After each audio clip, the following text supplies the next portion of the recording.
안녕하세요. 백두산 금융연구소의 백두산입니다. 9월 29일 화요일 아침 9시 13분입니다.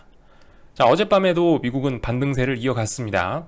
다우 1.5%, 나스닥 1.8%, S&P 1.6% 이렇게 됐어요. 요즘에 근데 뭐 이 정도 움직였다고 해서 놀라진 마세요.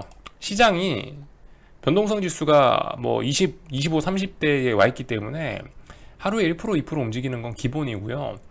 좀 많이 움직였다, 조금 놀랄만한 가치가 있는 건 3% 이상 움직였을 때부터는 조금 아이고 움직였네, 아 오늘 시장이 좀 힘을 썼구나 이렇게 생각하시면 될 것 같습니다.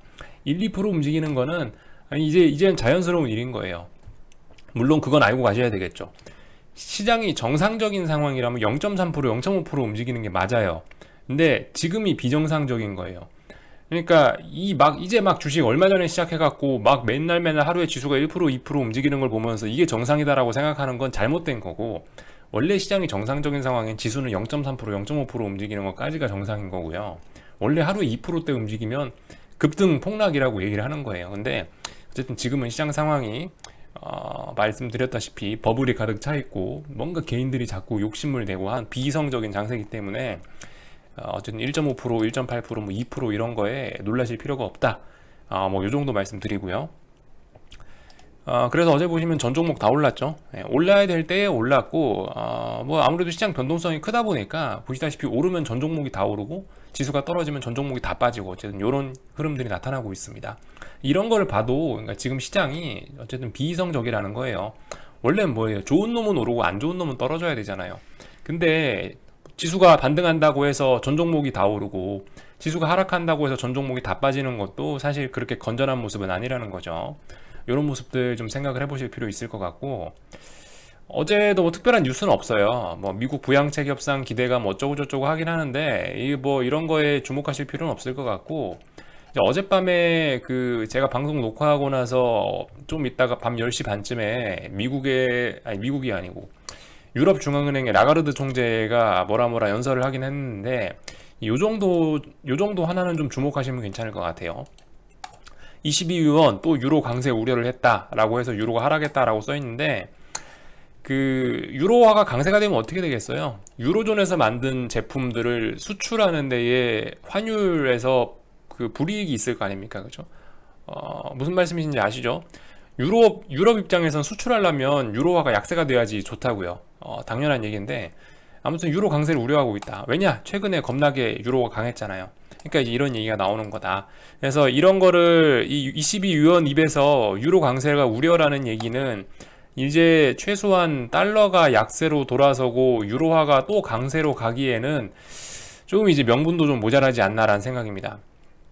유럽 중앙은행에서 유로 강세를 우려한다는데, 그럼에도 불구하고 유로를 또 강세로 보내기는 아마 시장 분위기상 별로 좋지 않을 것 같아요. 중앙은행에서 나와서 유로 강세를 우려했기 때문에 일단은 추세는 이제 추세는 이제 강달러에 약 유로화로 가는구나 정도로 생각하고 계시면 좋을 것 같아요. 요 정도 뭐 말씀을 좀 드렸고요. 이제 미국 주식시장 이야기를 좀 해보도록 하겠습니다. 어제 반등이 어떻게 나왔고 뭐 얼마나 나왔고 이런 얘기들 좀 해보면서 또 추석 연휴가 껴있죠. 연휴에 있을 이야기들도 좀 해보도록 할 건데, 선물지수로 설명하는 것보다는 현물지수가 좀 더 명확하게 보이는 것 같아서 이거 S&P 현물 놓고 한번 여러분들과 좀 추석 연휴에 미국장이 어떨까에 관련된 이야기를 한번 추측해 보도록 하겠습니다. 저의 논리를 베이스로 추측 한번 해보도록 할게요. 자, 지금까지 보시면 이 시장은 철저하게 그냥 이제 그 줄긋기, 선긋기와 뭐 캔들 카운트, 그러니까 봉을 캔들이라고 하는데 캔들이 몇 개 빠졌냐, 몇 개 올랐냐의 이런 논리로 의해서 움직이고 있는데, 자, 보시면은 S&P로 보는 게 좀 명확해서 S&P 현물로 보는 거예요. 현물 지수로. 자, 고점에서 저점까지 여기 고점 나왔고 여기 저점 나왔고 봉 7개 나왔어요. 7거래일 빠지고요. 여기 저점부터 여기 고점까지 나오는데 4거래일 걸렸죠. 하나, 둘, 셋, 넷. 자, 그리고 여기 고점에서 여기 저점까지 나오는데 7거래일 나왔습니다. 그래서 제가 요날 저기 9월 25일 날 말씀드린 게 반등 나오는 게 자연스러운 자리다. 근데 만약에 여기서 반등이 안 나오고 여기서 또 저점을 낮추고 푹 빠진다면은 이거는 언더슈팅으로 가는 거기 때문에 빅스가 폭발하면서 시장의 변동성이 확 커질 수 있다라고 말씀드렸죠. 근데 아직 그럴 타이밍은 아니었고, 어떤 목표치를 다 채웠기 때문에 어쨌든 자연스럽게 반등을 했습니다. 상승 보시는 입장에선 차라리 여기서 꼬꾸라지는 게 더 나았었죠. 근데 오히려 지금 어설프게 반등이 올라옴으로 인해서 상승 보시는 분들은 오히려 좀 더 깎아봐야진 상황이 온 거라고 생각을 합니다. 아무튼 그래서 7거래일 빠지고 4거래일 오르고 7거래일 빠지고 그죠? 그래서 보통 이러한 추세에는 특별한 이벤트가 있지 않으면 계속 간다라고 해석하는 게 아마 맞을 것 같아요. 만약에 이번에 하나, 둘, 셋, 지금 현재 3거래일 올랐는데, 만약 이 논리대로라면 하루 정도 더 오를 수 있지 않겠냐. 그러니까 오늘 밤에 한 번 정도 더 상승 시도를 할 수 있겠냐라는, 더 상승 시도를 할 수 있다는 게 일단은 뭐 저의 생각이고요. 상승 시도하고 난 다음엔 어떻게 되겠습니까? 일단 그럼 반등 4일 끝나는 거잖아요. 그러면 앞으로 최소한 뭐야? 앞으로 최소한 7거래일 정도는 더 자빠질 가능성이 있다. 7거래일. 7거래일이면은 우리 추석 연휴 쉬는 거 다 커버하는 거죠. 그러니까 우리 오늘 문 닫고 나서 코스피 문 닫고 나서 그 이후에 계속 미국장은 약세일 가능성이 있다는 거죠. 특별한 일이 없으면. 근데 만약에 오늘 밤에 어떤 뉴스나 어떤 아니면 인위적인 매수 세력이 개입을 해서 여기서 4거래일째 올랐는데도 불구하고 장대 양봉을 빡 뽑아내면서 이 위쪽으로 어딘가 저항을 돌파하면서 안착한다면은, 그렇게 된다면은 이 7거래일 빠지고 4거래일 오르고 7거래일 빠지고 4거래일 오르는 이 패턴이 약간 달라질 수는 있겠죠. 무슨 말씀이신지 아시겠죠? 그래서 일단은 오늘 만약 이 추세 패턴, 이 패턴 그대로 간다면은 오늘 밤까지 오르고 오늘 밤 그러니까 미국장 오늘 저녁 미국장 후반부에는 뭐 좀 약하거나 좀 흔들릴 가능성이 있겠다. 이 정도 생각을 할 수가 있겠죠. 말씀드렸다시피 여기서 빠지기 시작하면 7거래일 빠져야 된다. 7거래일 빠지는 동안에 테스트해야 되는 부분이 뭐냐? 여기 저점, 넥라인이죠. 넥라인. 지금 넥라인이 이거는 현물지수라 갖고 어쨌든 명확하진 않은데 뭐 대략적으로 뭐 지금 전저점 자리가 여기 9월 24일 날 나왔던 여기 저점 자리가 거의 넥라인이거든요. 그러니까 이 넥라인을 앞으로 7거래일 동안 붕괴시키느냐 지지하느냐가 이제 굉장히 중요하게 되겠죠. 일봉상으로니까 이제 지금까지 분봉상으로 넥라인 막 몇 번 깼지만은 이제 일봉상으로도 깰 수 있을지, 이제 오늘 밤까지 오르는 건 자연스러운 일이고 그 이후에 추석 연휴에 7거래일 동안 만약 이 패턴이 계속된다면 7거래일 동안 하락을 하는 게 맞는데, 그 7거래일 동안의 약세 기간에 이 저점이 그리고 이 넥라인이 붕괴가 되는지, 일봉상으로 붕괴해서 이 아래쪽으로 내려앉는지를 잘 보시면 될 것 같습니다. 이 정도 말씀을 드렸고요. 뭐 S&P 현물로 보나 선물로 보나 똑같아요. 나스닥으로 보나 똑같습니다. 일자 이런 거 다 똑같아요. 딱히 다른 거 없어요. 뭐 물론 나스닥 선물 뭐 이런 거 선물로 보시면 여기 하루 휴장했던 날이 껴 있어 가지고 뭐 하루 정도 이렇게 좀 타이밍이 좀 약간씩 틀어지긴 틀어지는데, 아무튼 뭐 그림은 똑같습니다. 단지 현물 지수로 보는 게 조금 더 명확하게 보이길래 현물 지수로 설명을 드린 거고, 선물로 봐도 날짜나 이런 거 똑같습니다. 예를 들면 여기서 봐도 하나, 둘, 셋, 넷, 다여, 일곱, 7거래일 정도 나스닥 빠지고 나서 4거래일 오르고, 하나, 둘, 셋, 넷, 다여, 일곱, 7거래일 빠지고 4거래일 오르고, 이 정도 모습이 보여지고 있죠. 그러니까 오늘 밤까지 오르는 거는 정상적일 수 있구나, 정상이겠거니 이렇게 생각하시면 될 것 같습니다. 여기서 만약에 조금 더 그림을 좀 연장을 한다면은, 자, 요렇게 묶어볼 수도 있을 겁니다. 여기서부터 빠지기 시작해갖고 결과적으로 저점이 여기까지 나온 거죠, 그죠? 그래서 몇 거래일 빠진 거예요? 하나, 둘, 셋, 넷. 여기는 봉 하나는 빼야 됩니다. 하나, 둘, 셋, 넷, 다여, 일곱, 여덟, 아홉, 열, 열하나, 열둘. 뭐 대충 뭐 12거래일, 11거래일, 한 11, 12거래일 정도 빠졌어요. 그리고 나서 지금 반등이 며칠 나왔다? 하나, 둘, 셋, 넷, 다여, 일곱. 만약에 오늘 밤 이 4거래일 오른 게 여기서 만약에 마무리가 된다고 한다면은 다음번에는 이제 요거대로 빠져야겠죠. 다음번에는 뭐 최소 7에서 10거래일 정도 더 빠질 수 있겠구나라는 생각. 그리고 여기 있는 이 넥라인 자리 7에서 10거래일 안에 붕괴가 된다면은 진짜 만약에 우리 추석 연휴에 이거 넥라인 붕괴시켜 놨다면은 굉장히 추석 연휴 이후에는 분위기가 싸해질 수 있겠구나 생각을 하실 수가 있겠습니다. 뭐 어쨌든 저만의 일단 어떤 그런 방법이고요. 저만의 분석 방법이고, 참고만 하세요. 참고만. 야, 저런 게 말도 안 된다 생각하시면 안 믿으면 그만이고, 그죠? 아무튼 그래서 일단은 61선, 지금까지 S&P고 나스닥이고 둘 다 61선 일단 붕괴시켰다가 올라와 갖고 지금 이제 위에서 내려오는 21선의 어떤 저항을 받고 있고요. S&P는 일단 아직 21선 돌파 못했고 나스닥은 또 돌파 한착 하긴 했는데 뭐 어쨌든 조금 더 올랐다고 해도 지금 이 위쪽에서 내려오는 저항이 굉장히 많습니다. 위쪽에서 내려오는 저항이 굉장히 많고 최소한 이 여기서 보시면 11,530 나스닥 기준으로 11,530을 돌파 한착하기 전까지는 어쨌든 계속 자빠지는 거다라고 알고 계시면 좋을 것 같습니다. 네, 이 정도 말씀드렸고 뭐 빅스 지수나 한번 볼까요? 뭐 특별한 거 없죠? 빅스 지지했습니다. 아, 오늘 아침에 저도 리플 봤는데요. 어떤 분이 질문 남겨주셨더라고요. 내가 인베스팅닷컴에서 보는 빅스는 35대에 와 있는데 뭐 저기 뭐 30대쯤에 와 있는데 왜 네가 보는 빅스는 26대에 와 있냐 물어보시더라고요. 요거 같은 경우는 현물 지수입니다. 현물. 그리고 인베스팅닷컴에 지금 30대로 나와 있는 거, 인베스팅닷컴이나 HTS에서 보면 지금 빅스가 30이에요. 이 30이라는 거는 선물 지수입니다. 선물. 선물하고 현물은 원래 그 차이가 있는 거예요. 근데 제가 어쨌든 시장을 분석하려는 목적에서 사실 뭐 UVXY 매매를 하려는 것보다도 저는 이제 시장 상황을 분석하는 입장에서 빅스 지수를 보고 있는데 그 선물 지수로 보면 조금 뭐가 설명이 좀 잘 안 되더라고요. 그래서 현물 지수만 보고 말씀을 드리고 있습니다.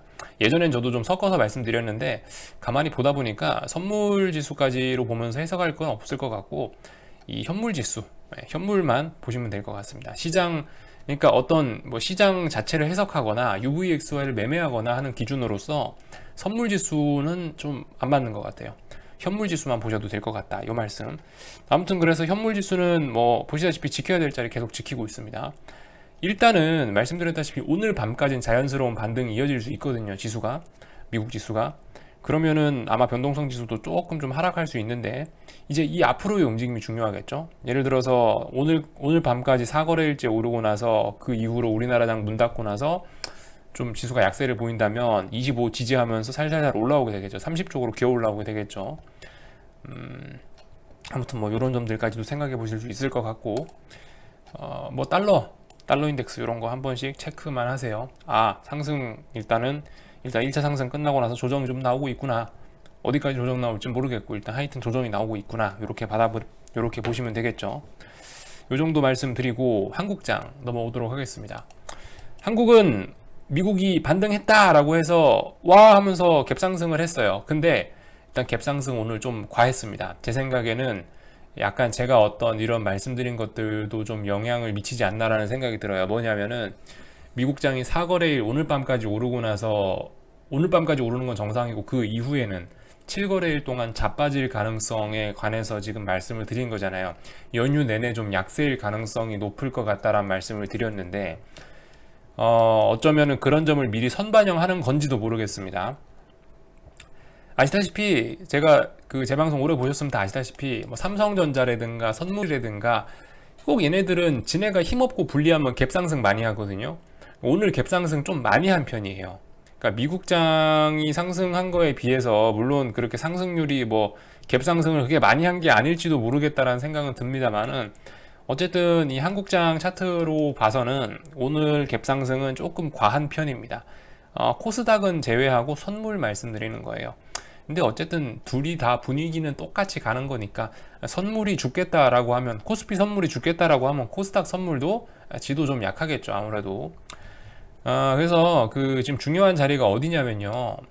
중요한 자리가 어디냐면 여러분들 그 코스피 선물 같은 경우는 제가 박스권을 이렇게 그어놨죠. 제가 예전에 그 이런 말씀을 드렸던 적이 있을 거예요. 312가 중요한 라인이고 303이 중요한 라인이다. 312는 넥라인이라고 하긴 좀 뭐하고 아마 뭐 노우즈 라인 정도 될 거다라는 말씀을 제가 드렸었는데 아무튼 그래서 이 312를 넘느냐 못 넘느냐는 상당히 중요한 이슈일 거예요. 312를 그러니까 지금은 303에서 312 이렇게 박스권 안에서 놀고 있는 건데 312를 넘어간다는 얘기는 다시 320, 325로 간다는 얘기거든요. 근데 말씀드렸다시피 이미 이번에 코스피가 한번 9월 달에 한번 쭉 빠지면서 여기 8월 20일 날 저점 부근까지 바싹 갖다 붙여놨고 또 그리고 303이라는 중요한 자리를 일단 음봉으로 한번 깼었기도 하기 때문에 다음번에 오를 때는 요 325 쪽으로는 일단 못 간다라고 일단은 보고 있는 거고요. 그리고 보시다시피 303에서 312 박스권이었는데 박스권을 하단 쪽으로 붕괴를 한번 시켰었기 때문에 다음번에 올라올 땐 312를 터치는 못할 것이다 라는 생각을 하고 있거든요. 물론 뭐 터치할 수도 있겠지만은 일단은 터치 못하는 게 논리적이지 않을까라는 생각을 하고 있어요. 그래서 여기서 312까지 일단 312 부근까지 바싹 올라왔죠. 갭상승이 지금 311.35에서 시작했는데 이거 결과적으로 여기쯤에서 반등을 끝내려는 것이 아니냐라는 이런 생각이 좀 들긴 드는 거죠.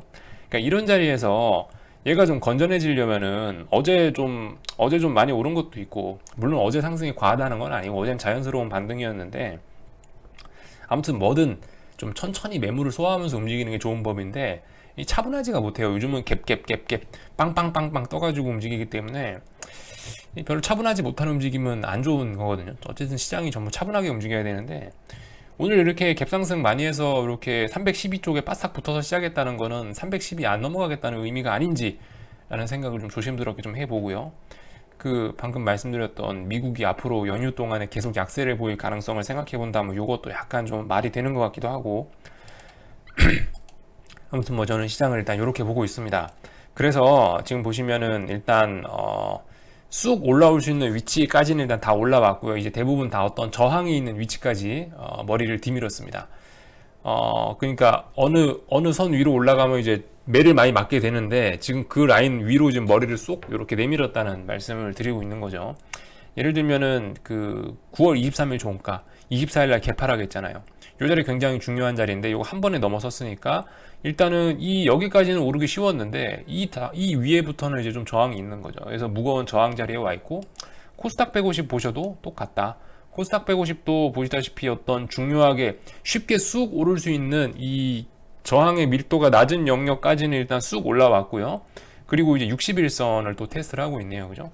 일단은 오늘 상승은 일단 좀 주의하긴 주의해야 될 것 같다. 미국장도 오늘 밤이 사거래일째이기도 하고, 그리고 어차피 오늘 밤에 미국이 오른다고 해도 한국은 반영시킬 방법이 없잖아요. 연휴라 계속 쉬니까. 어쨌든 뭐 그런 점들을 생각을 해보실 필요가 있겠습니다. 뭐 당연히 콜옵션은 튀었을 거고요. 당연히 변동성 지수는 뭐 일단 하락하는 게 정상적이고요.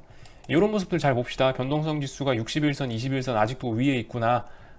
그리고 말씀드렸다시피 그 S&P 빅스나 이런 것들이 박스권의 중간단에서 지금 지지력을 보이고 있는데, 한국장 변동성도 어딘가에서 지지력을 보일 수 있을지 여부를 조금 잘 보시면 될 것 같습니다. 요 정도 말씀을 드리면 될 것 같고요. 대충 제가 뭐 전할 말씀은 다 전해드린 것 같습니다. 여기쯤에서 마치도록 하겠습니다. 궁금한 거는 리플 남겨주시고요. 오늘 저녁에 뵙도록 하겠습니다.